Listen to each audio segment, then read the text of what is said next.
Hello, and welcome to another edition of Brussels Sprouts. I'm Andrea Kendall-Taylor. And I'm Jim Townsend. And we're so glad you can join us. It hurts me to say, but transatlantic relations continue to be in a free fall, and the key question continues to be how far the floor of the relationship will fall. It feels unlikely that we've hit the bottom yet. As if the disastrous Oval Office meeting between Presidents Zelensky and Trump were not enough, this week the Trump administration announced the suspension of U.S. military aid and intelligence to Ukraine. Reports have emerged that Trump administration officials have held secret discussions with some of Zelensky's political opponents. And Trump on Thursday told reporters he would consider only defending those allies that spend enough on defense.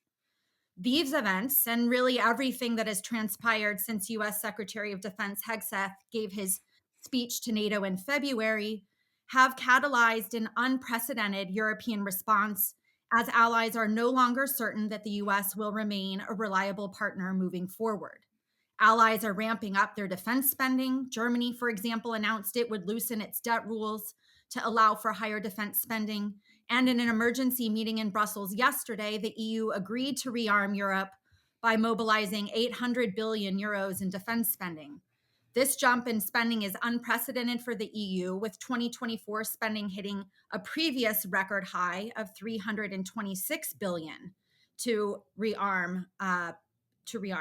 And so, to discuss what all this means, we're very pleased to have with us today Shashank Joshi and Camille on Brussels Sprouts. Welcome to you both. Thank you so much for having us. Great to be back on, I think. Thank you, Andrea. It's really a pleasure as well. Quick intros. Shashank is The Economist's defense editor, and Camille is a distinguished policy fellow at the European Council on Foreign Relations. As we were talking before we hit record, Jim and I were just commending both of you for all of your leadership online and really helping drive the debate and the discussion that's unfolding. So Camille, maybe I'll start with you. Just kind of in your own words, describe what you see going on in Europe right now and give us a sense of, like, is this really as unprecedented as it seems? What I would say is that the events of the last couple of weeks, in fact, because there's been a lot of focus on the disastrous meeting in the Oval Office, but I think there is more than that. You know, it's a series of events that have been unfolding and have thus generated a lot, probably the largest single stress test for the transatlantic relation that I can remember, including through my history classes. So in a way, we are in a situation where the Europeans are really wondering where does the administration stand on multiple fronts. So I'll leave aside the tariffs war and the ideological battles that Vice President Vance launched during the Munich Security Conference. For the time being, we might want to come back to that to focus more on the defense and security element of the conversation, and to say that essentially what we see is a fairly profound disagreement over the handling of Ukraine. Yes, everyone sort of agrees that we want peace, but the terms of that peace, the way to achieve it, who should be pressured, there seem to be very different views on both sides of the Atlantic. And then there's the second one, which is sort of coming in addition to that, which is the more future of NATO and US commitment.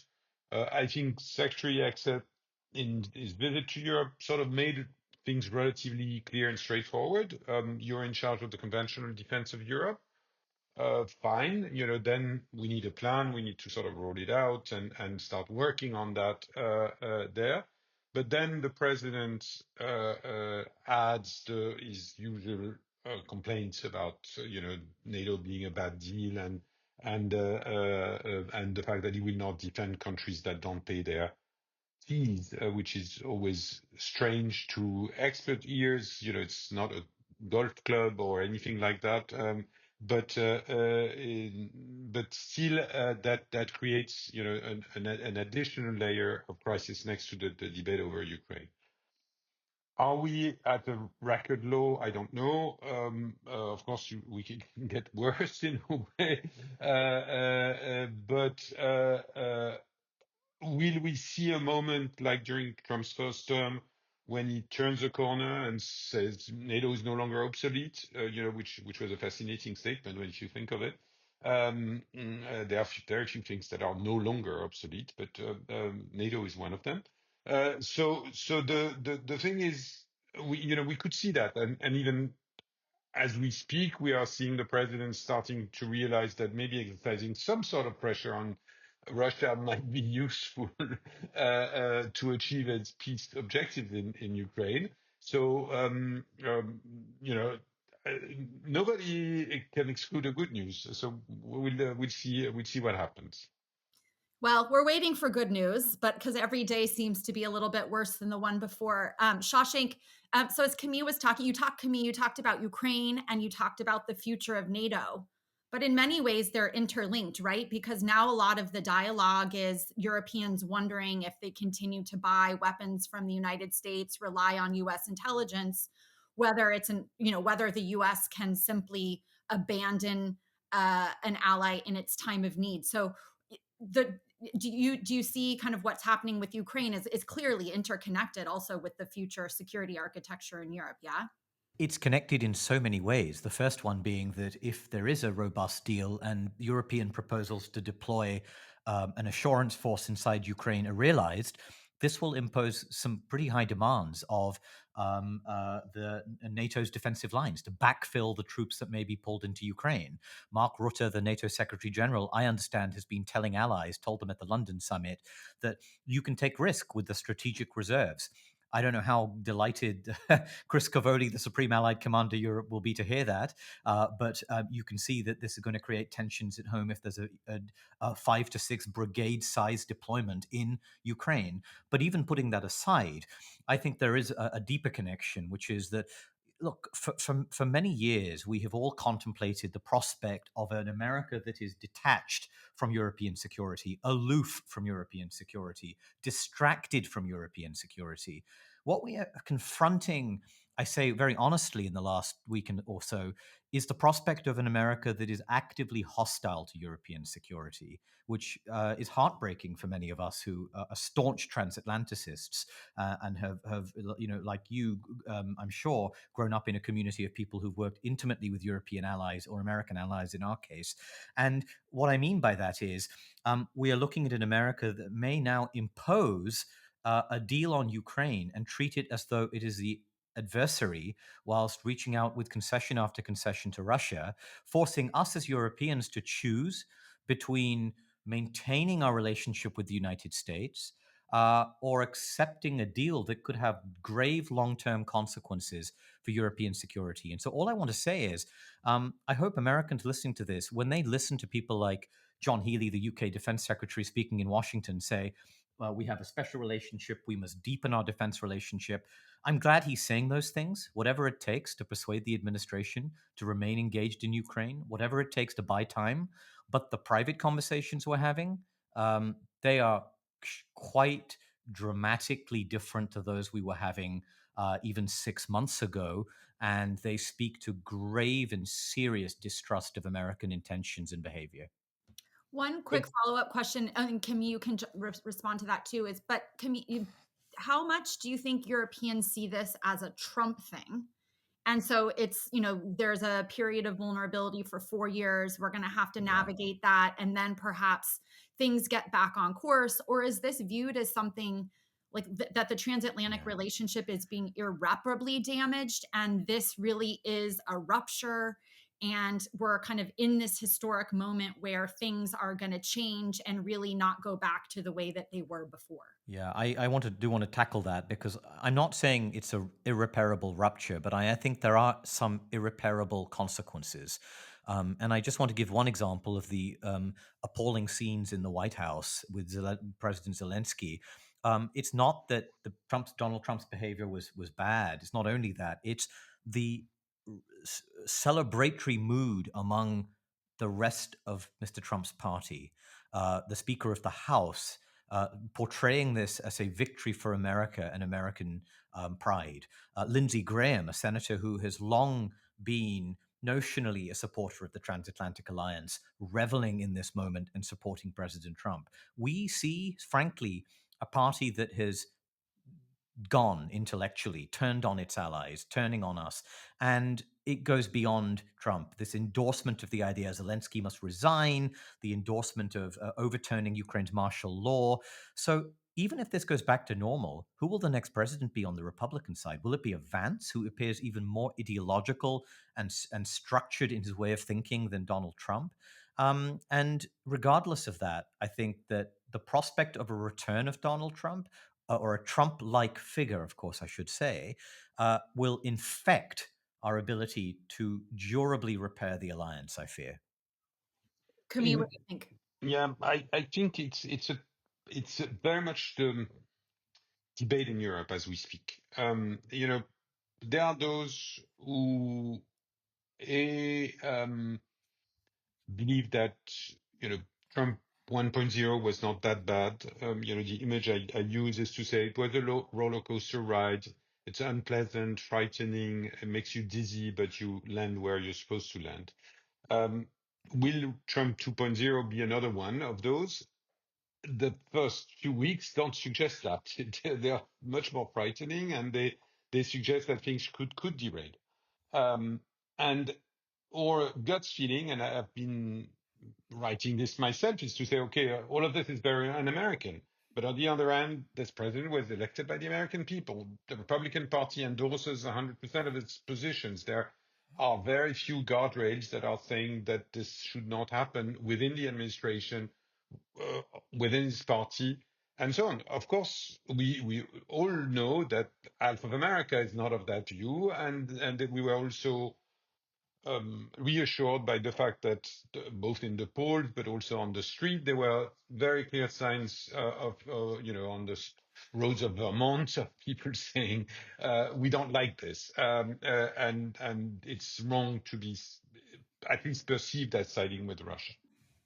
I think that's I was just, I think it's like the hardest thing with, is this Trump or is this the Republican Party? Because, is it because everyone is kind of so afraid to voice opinions that differ from the president because, there's the threat from Musk that they'll dump money into the opposition's races, into their campaigns, et cetera. So I mean, I agree. It's an open debate about, is this Trump? Is it the Republican Party? Or is it just the Republican Party under Trump because he's so personalized the system? If I may, and Shashank might have a slightly different view. In a way, I would say that's your debate. That's the US debate. The Europeans have only a limited influence on that. They spend a lot of time engaging Congress, talking to senators on both sides of the aisle, to members of Congress, and try to shape the legislative branch side of the debate. But I think in a way that is for you to tell us. The issue for the Europeans is, I think we have to admit that Trump 1.0, or the first mandate, could be seen as an anomaly in a trend of US commitment to alliances and things like that. We can no longer work on those premises. We have to assume that there is a strong, lasting trend in US politics that is, to put it gently, doesn't like alliances, doesn't like overseas commitment, and tends to bully allies, and doesn't really care about Europeans.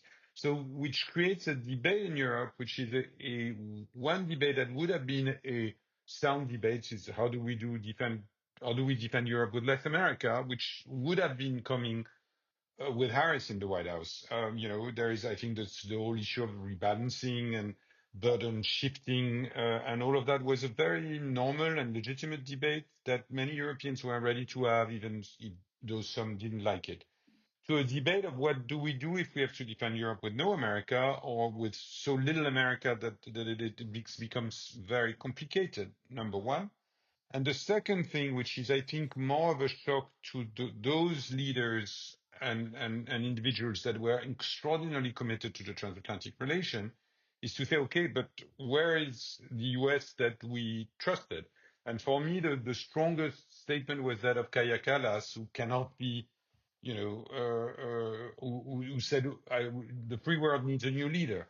When you have an Estonian prime minister who's a dedicated transatlanticist, whose strength as the new HRVP, so Minister of Foreign Affairs for the European Union, is to be a strong transatlanticist, and says that, I think we need to start worrying about the state of the relationship, obviously. Well, this is quite a presentation of views, and to which I agree wholeheartedly. And it's hard to hear, right?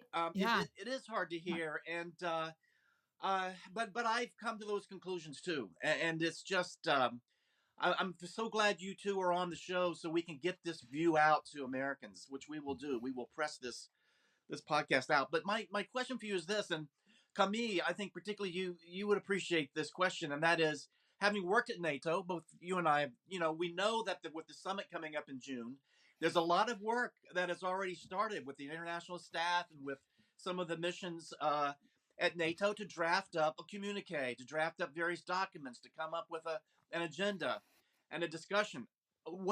I just keep thinking about what's going to happen at that NATO summit in The Hague. I think it's June 5th. How can you have a unified summit that deals effectively with the issues we have, such as Ukraine, such as Russia, when you have the U.S. in a totally different position than the rest of the alliance? I mean, not everybody. Hungary and Slovaks are probably in our camp, but I mean, it's just, I can't imagine being the perm rep, trying to do the negotiating the communique, fighting with his fellow allies over terms, over words in that communique, trying to describe the relationship with Russia, trying to describe the relationship with Zelensky, and I mean, how are we going to pull off a summit that means anything, that doesn't just blow up, where the U.S. just walks saying, look, this is not where we are anymore. We can't agree with this communique. We can't agree with what's been said here. And this becomes a platform for Trump just to walk away, or to say, look, I'm not coming to these anymore. We're going to send our perm rep to the next summit. And I mean, I just think in June, this is going to come to a head in a combustible way. I mean, what do you all think? Camille. Let me start on this one. I think basically we have two scenarios. There is a scenario which is the sort of optimistic scenario, which says, okay, after a lot of fire and fury, we land on, a path in Ukraine that is more or less acceptable to the Europeans, number one.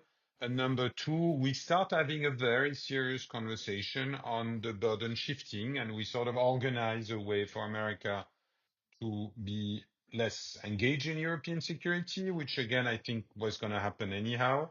And, President Trump can claim a win. There is some sort of a ceasefire in Ukraine, and then the Europeans spend a lot more, and everyone is sort of, he claims the win, but remains committed to NATO. Then it's all a matter. It becomes a traditional summit in the sense that, it's going to be whether it's 3 or 3.5% as the new target. It's going to be what's the pace of the reduction of U.S. forces in Europe, and it's going to be about what does the backstop to the Ukrainian settlement look like.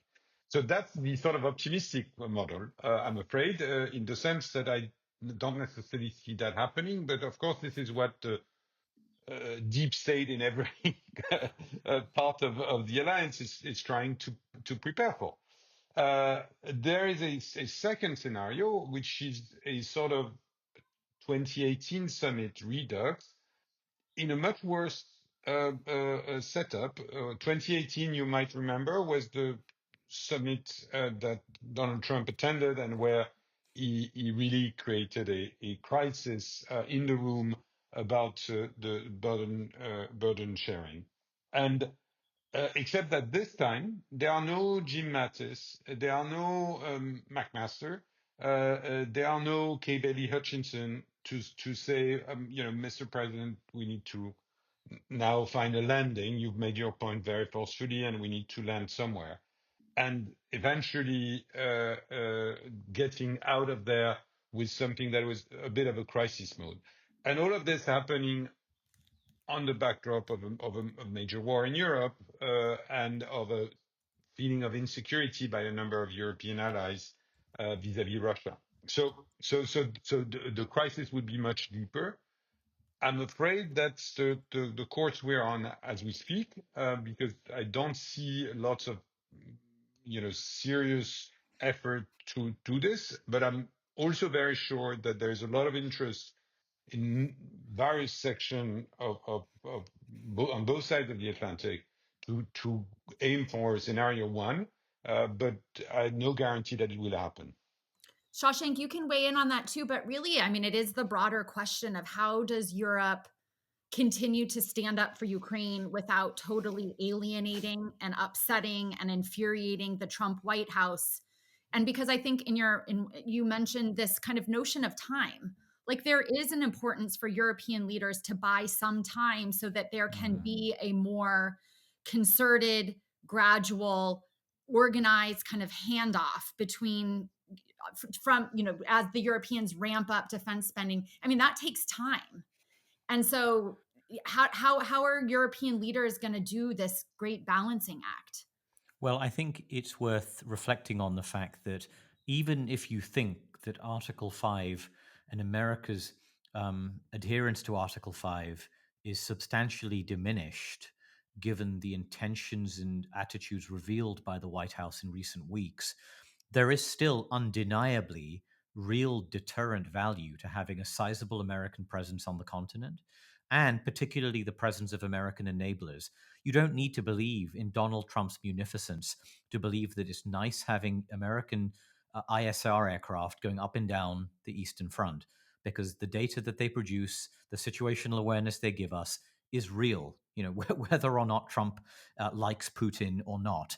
And so the longer we can maintain those relationships, the more time we have to think about developing the underlying forces we would need in the longer term. I think this does, as Camille has rightly laid out the link to the two scenarios, there is this question of, what does happen in Ukraine and how does that affect the timelines? If you have a situation in which diplomacy collapses because the Russians reject a ceasefire, and then we see the American response to that, it's possible Donald Trump would still blame Ukraine and sever aid.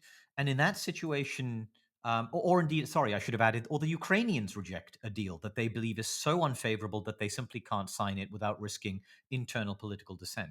Now, in those situations, I ask myself, on the one hand, we would need to defy an American government to keep Ukraine solvent on the battlefield with, I am being frank, quite middling chances of making good the serious American losses, particularly in the areas of air defense interceptors, high-end weapons, and particularly intelligence and weaponeering assistance of the kind that has been critical, as we all know. On the other hand, can I imagine a scenario in which Europe could buy American weapons on a remunerated basis, on a kind of transactional financial basis to give to Ukraine? Would Donald Trump then view that as undermining his peace deal or as a canny business deal in ways that would allow us to patch together this relationship for enough time, and we are talking about a number of years, to begin allowing these enormous financial amounts that we're discussing in Europe to translate into brigades, into AWACS, into refuelers, into the capabilities that take many years to come to fruition. So I think even in the bad situation, we don't get a satisfactory peace agreement of the kind that Camille described. Even in that situation, I think I can still see pathways that hold things together, but they are sticking plasters. They're not really durable solutions, if that makes sense. I guess the key to a successful summit, and I don't think we're there yet in everybody's thinking, to be honest, is to admit that it's going to be a transformative summit. It cannot be just a summit about a nice photo op to say that we're together. We need to think through how NATO, it's what I call a NATO 3.0, a NATO that would be very different from the post-Cold War NATO and also from the Cold War NATO, where the US role would probably shrink and, for the better, in a way, but from a US perspective and to a degree from a European perspective, because the Europeans would be more responsible for their own security and wouldn't be in panic mode if the US is less inclined to play its traditional role. So that is the sort of thing, the sort of, if we can unify behind such a plan of a NATO that's going to be much more European, much less dependent on US assets, and sort of develop the sort of plan over a few years to get there in a sort of disciplined and organized manner, and of course, by saying disciplined and organized, that's not exactly the White House that we're seeing, obviously. So, so that doesn't help. But after all, at a certain point, it might well be the way that where everybody lands. But I think it's fair to grant to the Trump administration the idea that things have to change, and I think honestly they would have had to change anyhow. But let's concede that win. And then, but also that if things change, they have to change in an orderly fashion.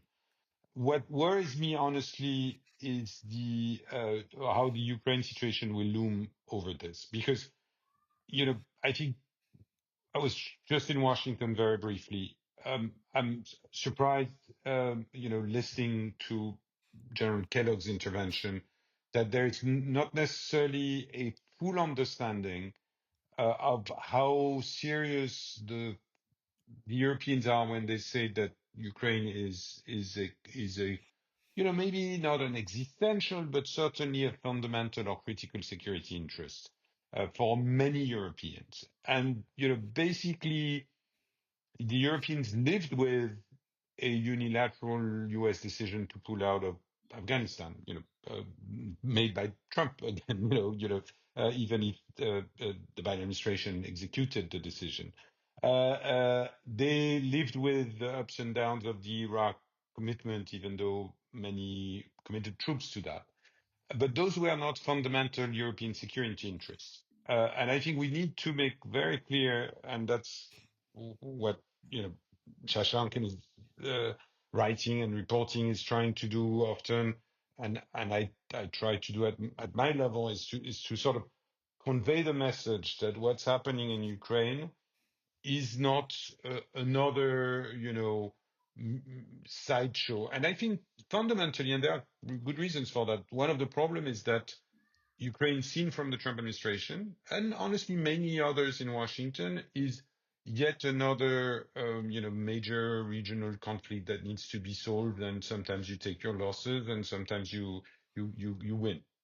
When for the Europeans, if the deal is so poor that, for instance, there is no Ukrainian army, good luck with 500,000 less battle-hardened, well-trained, super adapted soldiers in Europe.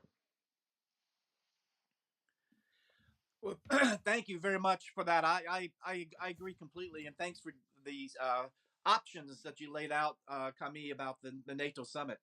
I guess a question, Camille, came from something you just said, and how the Trump administration looks on Ukraine in some ways as a regional issue, as a regional conflict. It's something that's got to be fixed, and it should be easily fixed, etc. My question is this idea of Ukraine being an obstacle for Trump in the road between himself and Putin? In other words, he's looking on this Ukraine thing not as he doesn't seem to care about European security. Trump doesn't. He doesn't seem to care whether it's existential or not, etc. He's just frustrated with it because it's getting in the way between the relationship between him and Putin, between the U.S. and Russia. So my question to you is, what do you think that end goal is for Trump and Russia? I mean, people are saying, well, it's the Putin is the puppet master, Trump's in his pocket, blah blah blah. Well, that's whatever. but truly, as Trump is trying to clear the debris, if you will, in the road between himself and Moscow, towards what end do you think Trump has to doing that? What's he want out of this? And what do you think Putin wants out of this? I'll give you my 2 cents, and of course, nobody's in their mind, and I'm sure Shashank might have slightly, either additional or different views. For me, the bottom line is, Trump has a very 1980s worldview, where Russia is a superpower, and this is, his best chance to get a Nobel Peace Prize is to sign a big disarmament treaty and deal with the superpower. That might not be today's world, but that's the world as he sees it. Second, I think indeed Ukraine is only one element of a broader conversation. And the problem with that is that if the other issues were issues where there was a converging agenda with the Europeans, let's say, I don't know, a new Iranian nuclear deal, and there are some that fall into that category, and Iran would be one, could be not that bad. But the problem is that some of the other issues are also troubling for the Europeans. The resumption of the 2021 proposal to reorganize European security, the European security architecture based on the Putin proposal of saying, no troops on the territory of the new NATO members. Those things are, to many in Europe, even more frightening than a bad outcome in Ukraine, or at least the combination of both is really a horrible thought experiment. A nuclear deal that would, out of the blue, on the sort of start of nuclear talks, and that, the brilliant idea would be, I'm not even sure I should mention them because I don't want to give bad ideas to anyone, but of some sort of a nuclear deal that would remove nuclear forces from Europe, or I don't know.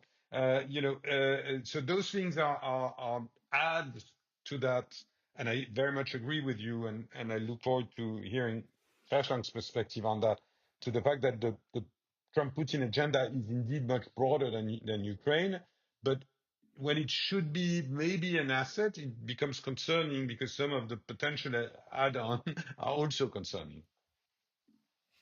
I would just expand that and say that I think we must recognize there is a degree of ideological affinity between Trump and Putin that stems both from his appreciation of strong men and what he perceives as strong figures, decisive figures, winning figures, but also on issues such as cultural issues, on homosexuality, on immigration, on what he perceives as the contrast between a woke, effete Europe and a strong, masculine Russia, a very strong trope that we see in right-wing circles going back many years in different countries, not just America.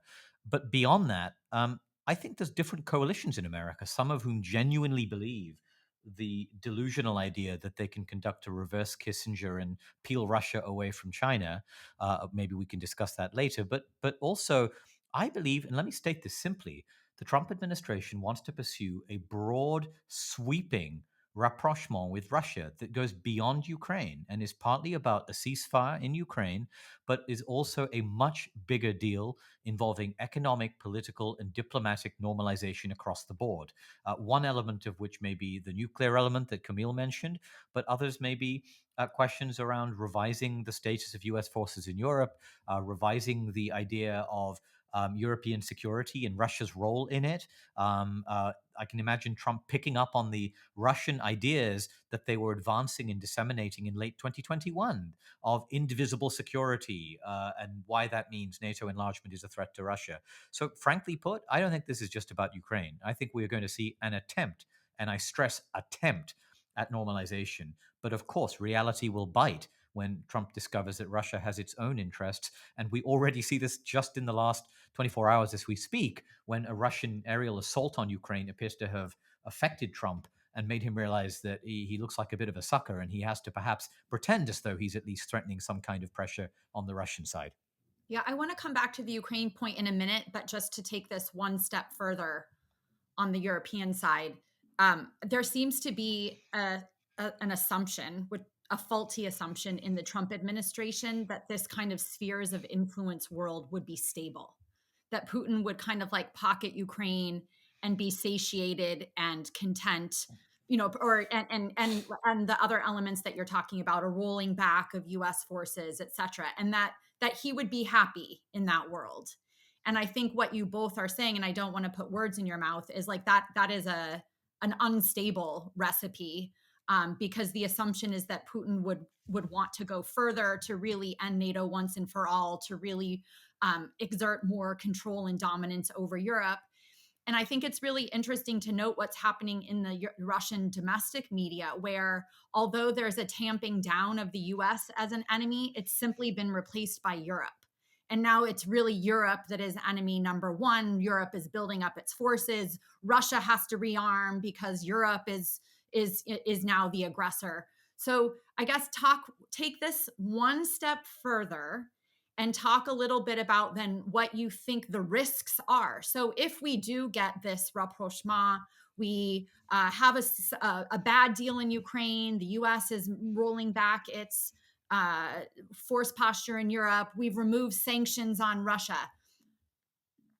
Maybe I'm leading the witnesses a little bit too much, but talk about the risks, because I really don't think that people take them seriously. And you hear, oh, Russia's too weak, they're still intimidated by NATO, their forces are too degraded. So talk from a European perspective then. If this is really the world that we're moving to, what do you see as the most significant risks? What does it look like? If I'm trying to give it a shot in terms of the sort of worst case scenario, it's a case where a very bad deal is imposed on Ukraine, which is partially disarmed and at least deprived of any assistance, very constrained with no forces on the ground to sort of provide a security guarantee, and sort of essentially cornered into this. So you do have a situation where Ukraine as a sticking point for the Russian forces disappears, and the Russian forces are capable of rebuilding, redeploying. So a lot of European intelligence assessment is to say that within 5 to 7 years, Russia will have rebuilt capacity and there I will be cautious and not capable of invading Europe. I don't think this is a Cold War scenario of the Warsaw Pact in the heart of Europe, but certainly capable of testing NATO's cohesion, the EU's cohesion by a range of actions ranging from very hybrid attacks to small scale actions, for instance, against the Baltic states. And I think we should all remember that as inefficient were the Russian forces, a Baltic diplomat reminded me, when there was a bit of complacency in the summer of 22 at NATO to say, ha, ha, ha, the Russians have done very poorly, that yes, essentially they had conquered the 3 Baltic states in 3 days and were still holding them. So if you put it in these terms, suddenly things become very different. You see, so I could see a thing, and what I wanted to add to this, because I think we've been very tough on the Trump administration, but let's also be tough a little bit on the Europeans. I think the Europeans will be divided if this happens. I mean, we already mentioned Hungary and Slovakia. That would, Hungary would probably ask for its share of Ukraine. But there are countries that are going to be super relaxed with the outcome and will want to go back to business as usual. That will see it as an opportunity to get cheap gas again. That will not want to let the US be the sole beneficiary of resuming business with Moscow. And all of that will start also unraveling a little bit of that. So you will have a more divided Europe, including those who will see it as an opportunity to not spend so much on defense and all of that.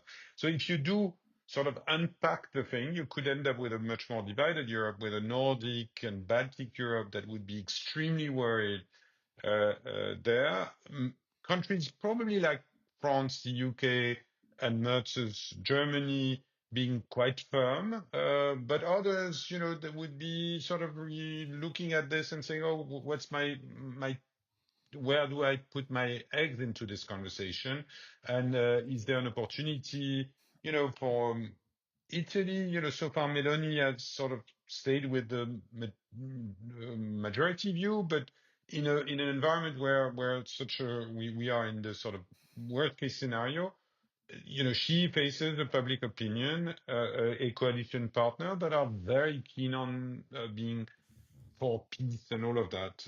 At the European Council on Foreign Relations, we did a lot of polling, and the views are quite different from one part of Europe to another.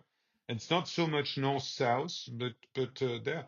And honestly, one last thought is, in that context, the ideological assault on European democracy is extremely problematic, because if suddenly you say, as J.D. Vance said, that the Romanian pro-Putin candidate is a super good guy that was deprived of a legitimate victory, you create the recipe for more of such victories, of, at least Russia-leaning leaders, without, even going into whether they're Russian assets or not. So, Shashank, I want you to weigh in, but I'm going to ask it more provocatively. So, in the White House, President Trump told Zelensky that he's playing with World War III, risking World War III. Do you think if you extrapolate what this administration is doing, like we said, bad deal in Ukraine, lifting sanctions on Russia, withdrawing forces from the eastern flank, et cetera, is the Trump administration risking World War III? I think that's such an interesting, difficult question to answer, and I want to resist my urge to say yes, because I see that it leaves Europe. Camille has really answered this very well. You get a Europe that is more divided, a Europe that is more vulnerable. If we think about why Russia might use force in Europe on a large scale, we often think about it not in terms of territorial acquisitiveness. It's not in, Russia. I don't think Russia is interested in restoring physically the territory of the Russian Empire or the Soviet Union by force and occupying it. I and others think about it often in terms of a challenge to the, as Camille put it, the cohesion of NATO, a use of force to challenge and expose the hollowness of Article 5, and by doing so, unravel the political basis of the alliance. Now, the only thing I wonder is if we are in this worst case scenario and the alliance has fragmented badly, does he need to expose the hollowness of Article 5? And in a way, the problem I see there is not World War III. It's not a Russian large scale invasion of parts of Eastern Europe. It is that Eastern Europe and Central and Eastern Europe must live under the shadow of Russian power. And that shadow exerts an influence on states, as we know. It's not just about being invaded, it's about living under threat and a menace without protection. And what it means is you make different decisions. You lose your autonomy. In the paradigmatic case is Finland in the Cold War, in the aftermath of a functional military defeat, losing its autonomy, having to not be able to buy weapons only from the people it wants, not being able to align with the people it wants. It's a rollback of the Helsinki principles, which is why the Russian demands in December 2021 were so antithetical to what we see as a Europe free and whole. And so I guess the way I'm answering this question is to say, I don't know if I think World War III is the likely outcome or a very high risk, but that profound vulnerability that Europe would be left with means that our space for freedom would shrink. That is what worries me as much. Does that make sense? Oh, that was beautifully put, actually. I know, Jim, you jump in, but I want to spend a couple minutes right at the end back on Ukraine, but go ahead. Yeah, just to say that was absolutely brilliant. I mean, you two have just you've really done a great thing for all of us. But I guess really what we're looking at is the establishment, and someone might have already referred to this, but of spheres of influence. If they make some kind of deal with Xi and over Taiwan or whatever, I mean, God, that's a whole nother podcast. But it's almost like the U.S. stays in the Western Hemisphere, Greenland, Panama, those issues, Canada, and that's where the focus of Trump is. And then Shashank, talking about what you described is a Russian sphere of influence in Europe because of that cloud that's over Central and Eastern Europe of Russia right across the border, shaping their decisions, shaping their sovereignty, shaping how they go about their life because they have to live next to Russia. And so this sphere of influence for Russia is felt in Central and Eastern Europe, but it's also felt in the Nordic and Baltic countries too. And so it kind of gets to this back to this idea that you all were talking about, which I agree completely, which is a Europe where those closest to Russia fall under that influence, and those that are further from Russia and the Southern Europe and that type of thing, they're not quite as concerned.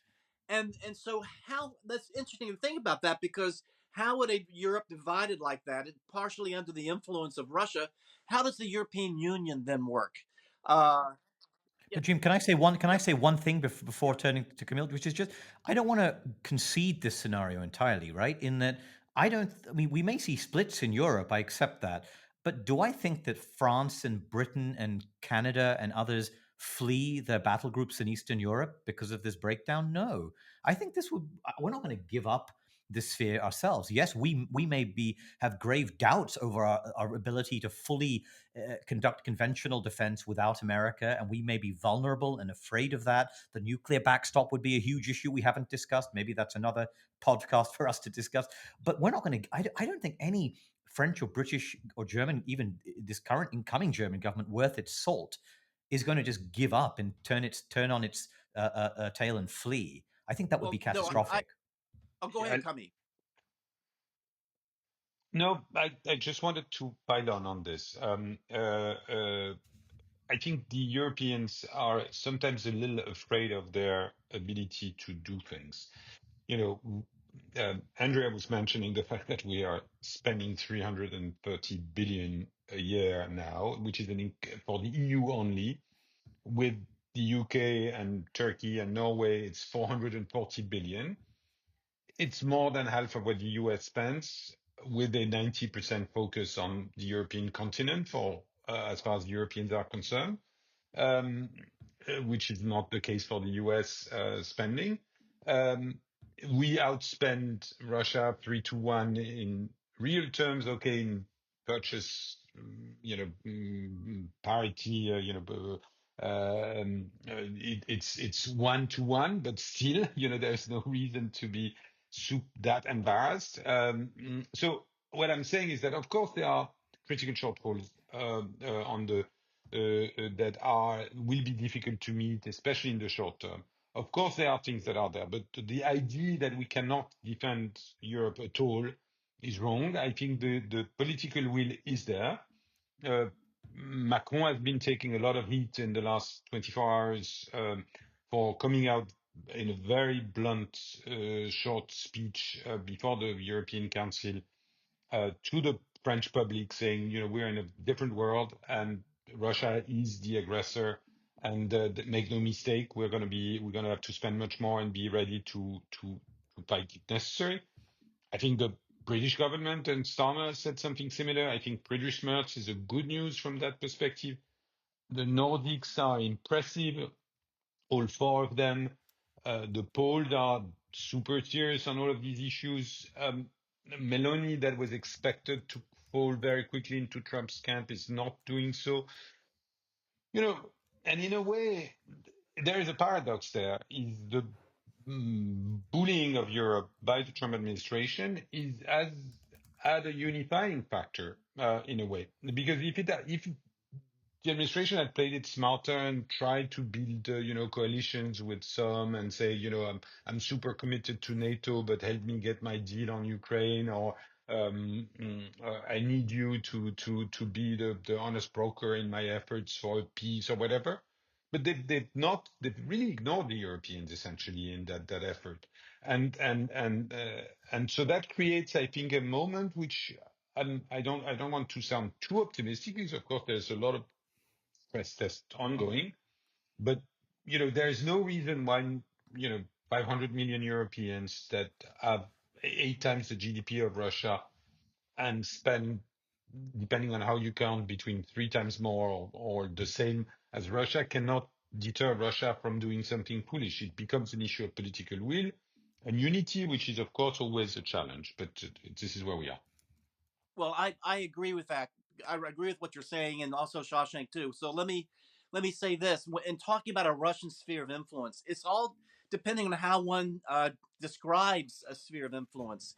Because what you described, and I agree, is growing, a growing stronger Europe, being able to more and more stand on its own feet with defense and security, et cetera, putting money towards all of that. But at the same time, over time, you're going to have a Russia that will be exerting this influence, even though that defensive corridor is set up and is backstopped by European nations. It will still be to me a sphere of influence for Russia, in that all they have to do is say boo, and they'll be in the Central Eastern Europe. That'll be some panic there. They do something here, they do something there. The U.S. isn't there because that's Russia's sphere of influence. Ours is the Western Hemisphere. I'm talking about a Trumpian age. So in a sense, how you deal with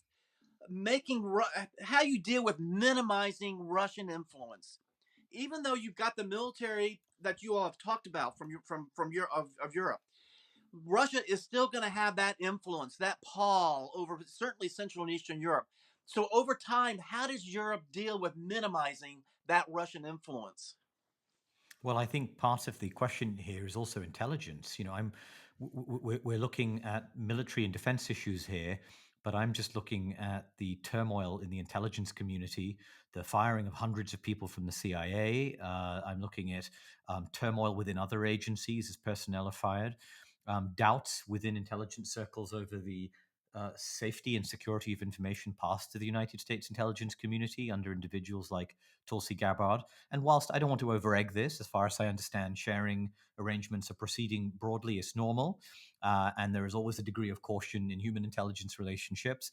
I can see that even without a hostile America, an America whose I see is in internal turmoil and is chasing tilting at woke windmills.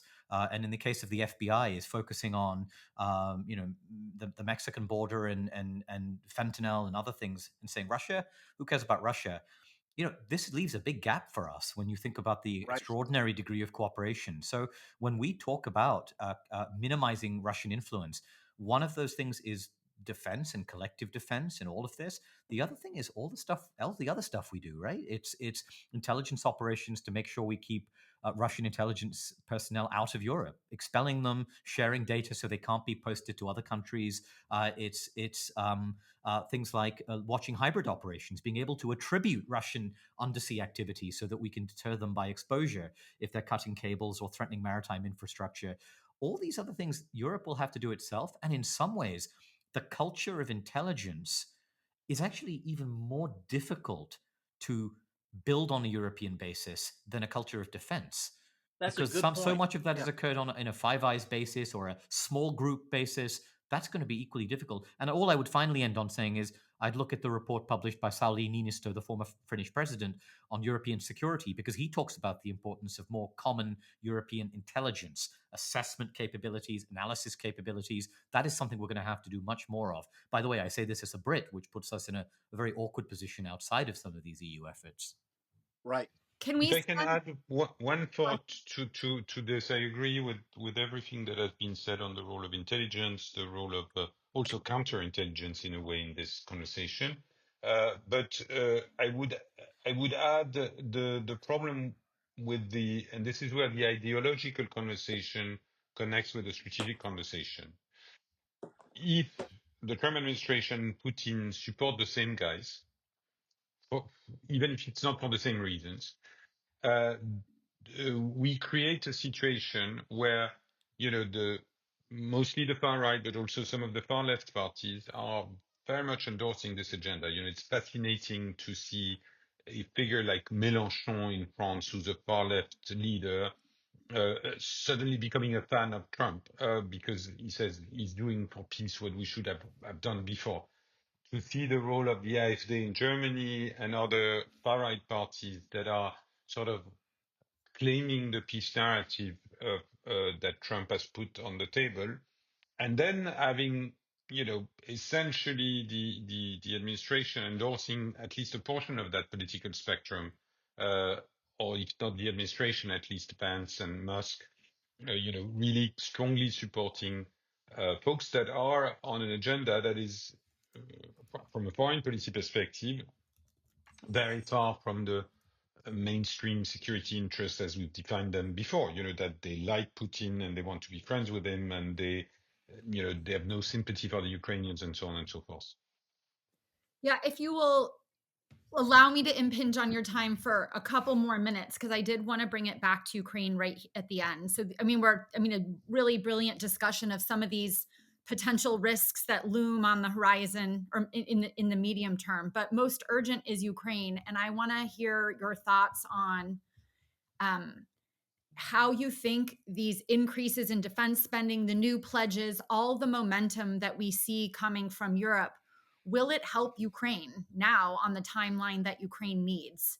And I know we did a previous podcast on can Europeans step in and fill the gap for the United States in Ukraine, but what do you think? I mean, if we are truly headed in that direction, and we've laid out what that scenario might look like, can the Ukrainians, with their own kind of indigenous capabilities and their own defense industrial production, plus Europe, get it done and do what Ukraine would need to get to a more durable peace? Well, Andre, you know that on some things that we would struggle, and air defense against ballistic missiles is one of them. Although there are very good European systems in Ukraine, I don't believe they've done quite the same job against high-end ballistic threats as Patriot has. And so that's one issue. Intelligence is another. Obviously, France has good geospatial intelligence capabilities. Britain, I think, doesn't. But we certainly, none of us have them on the scale and sophistication of the United States. So can we help Ukraine target high-value Russian sites using a combination of measures like offensive cyber, but also particular geospatial data necessary to maximize effectiveness? I think that's not something we can do in a 12-month period. However, let's be aware of the different pathways ahead of us, right? We could end up in prolonged US-Russia talks. We could have a breakdown of talks, a resumption, a breakdown, a resumption, back and forth. All of this time, Ukraine will need to show that it can fight and talk at the same time. So even if some of the investments we're making do not yield fruit for 18 months, there is an eminent possibility Ukraine will still be needing to fight with less US assistance at that point. So I don't know if these investments will come in time, but there's absolutely a prospect that they would. And even whatever happens in Ukraine, we really have to make these investments anyway. Camille, you can add to that, and then we're at the risk of expensing Shashank in The Economist. I know you have written something on the security guarantees piece and whether that's something that Europe could provide independently. So please, I'll give you the last word here and take your time kind of laying it out. Build on what Shashank said and talk about the security guarantees from Europe's side of things. Yes. So just to first follow up, because the two things are connected on what can Europe do to support Ukraine, because the security guarantees make sense in a context where there is a solid Ukrainian army. It's not so assistance will continue to matter. The good news is the Ukrainians do much more by themselves than they did a year ago. So their reliance on foreign assistance is not as strong as it was in 23, in 25. So I think that's something we need to take into account. I agree with Shashank on the fact that there are certain things that the US provides that are extremely difficult to replace, even with the best will of the Europeans.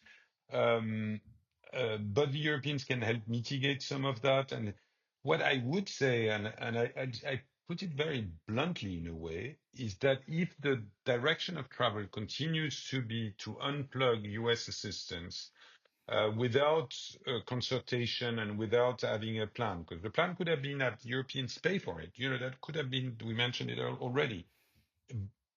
Here it only seems to be a tool to get the Ukrainians to the table. The Europeans will consider the risks of being too dependent on US technology in multiple domains. And I find it very interesting to see a plan to mitigate for the possible cut of Starlink services, and having a company like Eutelsat, which happens to be a French company, actually owned by Indian capital, which makes it interesting, delivering terminals that could mitigate the consequences of a cut in Starlink services. So, I would say from a US perspective, be careful what you wish for, because if all of this demonstrates that we can do much more without the US than we actually think ourselves, that's not going to be good for US interests, including from a strictly commercial perspective. Then coming to the security guarantees and that whole conversation, and just by The Economist, and read the piece that I wrote in The Economist by invitation, but to give you a taste of it for our listeners, a taste of it. The argument is essentially to say this conversation is central because it is this conversation that will define the future of Ukraine in a way. And we can have a sense of what it means. So it is troops on the ground. It's probably much more air power that has not been discussed over the horizon, not deployed in Ukraine, but that is there. There is a very tricky conversation about the best command and control arrangement. Ideally, it should be NATO. If the US objects to that, are there workarounds, whether it's the so-called Berlin Plus system of using having an EU operations which use NATO command and control? Is there a path towards a coalition of the willing with some backstop provided in terms of intelligence support, but also, worst case scenarios that is there? So all of these things are a bit on the table, but I do think that a fairly robust, 15, 20,000 strong European force in Ukraine, backed by air power, properly connected, even if in its a dotted line to NATO command structure, would make a difference by serving three purposes. A, proving to the US that the Europeans have skin in this game. B, proving to the Ukrainians that they're not going to be alone if the ceasefire doesn't hold. And more importantly, deterring Russia, or at least raising the bar of violating the ceasefire. And ultimately, the paper argues that this is a bit calling everyone's bluff. Okay, the Europeans are saying they're ready to do the heavy lifting. Are they? The Ukrainians say that they are ready for peace if there are security guarantees. Are they? And if I were in the Trump administration, I would certainly test that proposition. The Russians are saying they agree for peace. Then if you agree for a lasting peace, you shouldn't be worried that there is a somewhat limited force deployed in Ukraine to guarantee the ceasefire. So we're testing the willingness of that. And of course, it's also a test for the US administration for the small thing that is asked from them in terms of backstop to say, okay, in order to achieve all these objectives, that is a lasting peace and having the Europeans guarantee it, we need as US to do a few very precise things that the Europeans are asking from us. So is the administration ready to go for a lasting peace and a solid one?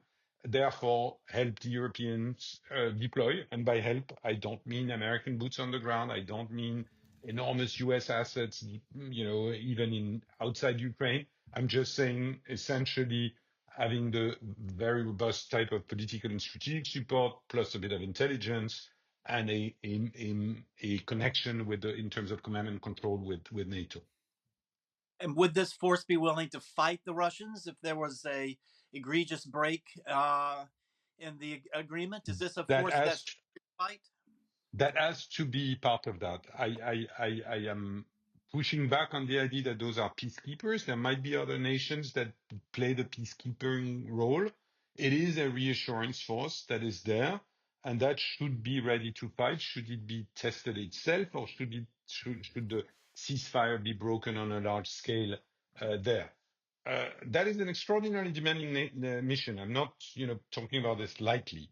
I'm just saying that I think it is probably providing everyone a better chance of having a lasting peace, even if parts of Ukraine territory remains occupied, and so on. But the conditions for it to be successful is that the Ukrainian army remains on the one hand, and that at the other end, the backstop function exists, which is not a backdoor way to bring American troops into Ukraine. Let's be very clear about this.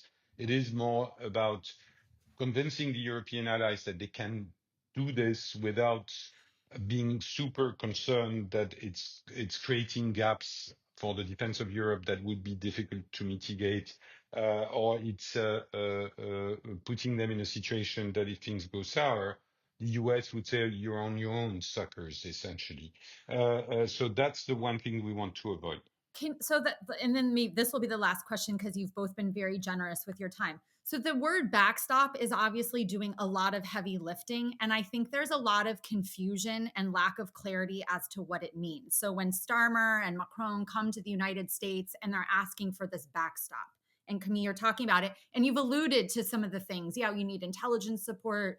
There's some maybe key gaps and functions that the US can provide without putting boots on the ground. But then you allude to if things go sour, will the US be there? So is it not a US security guarantee for Ukraine? I mean, are you asking for the United States to come to that force's aid if the Russians test it? And because I cannot imagine this administration signing up for that. I just want to say one thing about the language I've heard in Europe in the last, even actually 5 days or so, which is the phrase I've heard is that the Ukrainians will be the first line, the European Assurance Force could be the second line, and America would, in that case, be a third line. So that goes beyond just providing enablers, running a KOC, providing assistance in ISR. There is an assumption, and here I must say, I think the French and Camille will know more, but are more flexible about what the backstop can and should look like and how much commitment has to come from America. The Brits, as I understand it, are a bit more adamant that it has to be a firm assurance. And that's partly because for many smaller countries involved in this coalition of the willing, they would be far less willing to sign up. Perhaps very few would be willing to sign up if it wasn't a credible promise of America to come to the aid of With this boots on assurance the ground. force. Or Well, no, I don't think it has to Yeah. involve that. I think you could quite easily imagine a modality that would say significant quantities of American air power and long-range firepower would be available to defend and protect the force and shield it against an impending Russian attack. I do not think I think you could absolutely live without a promise of U.S. boots on the ground. I think air power is really where where the meat is. However, generally, I think that the prospect of backstop is fading in the last week or so from everything I hear. I'm afraid that it's true. I think we need to be what we need if we had a very, and I hope it's happening behind closed door, a very honest and disciplined process is to sort of try to think through what this is, simply. And maybe some of the questions, if the answer is no boots on the ground, but there will be a power, that might be suffice to reassure.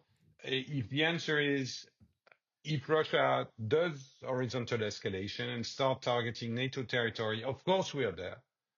That might suffice. I think again, the term backstop is somewhat misleading, and I really don't want to see this as a sort of trick played by the Europeans to drag America into Ukraine. I don't think this intention exists amongst Europeans, for sure.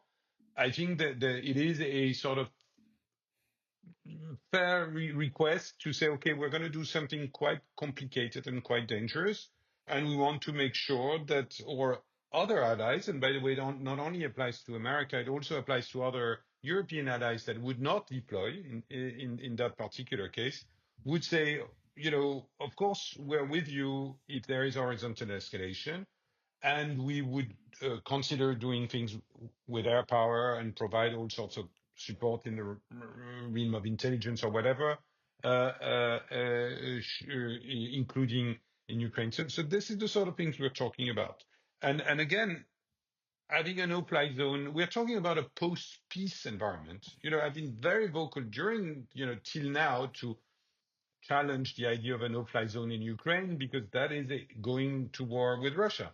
In that case, the onus of going to war with the West would fall on Russia, and I do believe that, especially in the air domain, we have lots to bring to the table, even short of massive American commitment. And that the Russian Air Force will not necessarily be tempted to face that. Again, I think this is, maybe I'm too French and too relaxed on that. I think I don't want to sound that way because I think this is extraordinarily serious, but it deserves an extraordinarily serious conversation, not something that is based on assumptions that the US will come or not come, or that there is a plot to drag the US there and so on. It has to be a very, very solid conversation amongst professionals to think through this, and there are people for whom it's a full-time job. Chris Cavoli is one of them, and so on, that can provide the right guidance on what is the reasonable approach to all of this, that can deal with the political constraints of everybody's concerned, I believe. Well, this was really wonderful. I know we could go on, and I know we need other backstops. Shashank, you talked about the nuclear piece, that we got to get that into the queue. Next week. Yeah, but this was really wonderful. Thank you for being so generous with your time. We went much longer than usual, but the conversation was so rich. And I think that was such a helpful discussion on the backstop, because I think there's a lot of questions and uncertainty and doubts about what it means. But I think you've just laid it out so clearly, Camille. I mean, obviously lots of questions about what it is, but at least how we start thinking about it. So I found that incredibly useful, as I did the whole conversation. So thank you both for joining us. And I really do hope that we can do this again in the very near future. Yeah, thank you so much. This has just been excellent. Thanks, guys. Absolutely great conversation. Really good to see you, Camille, and everyone. Thank you for having me on the show again. It's always a pleasure. Thank you for listening to another episode of Brussels Sprouts, brought to you by the Transatlantic Security Team at the Center for a New American Security. You can find all of our previous episodes wherever you get your podcasts. And please remember to rate and review Brussels Sprouts so that new listeners are able to find the show.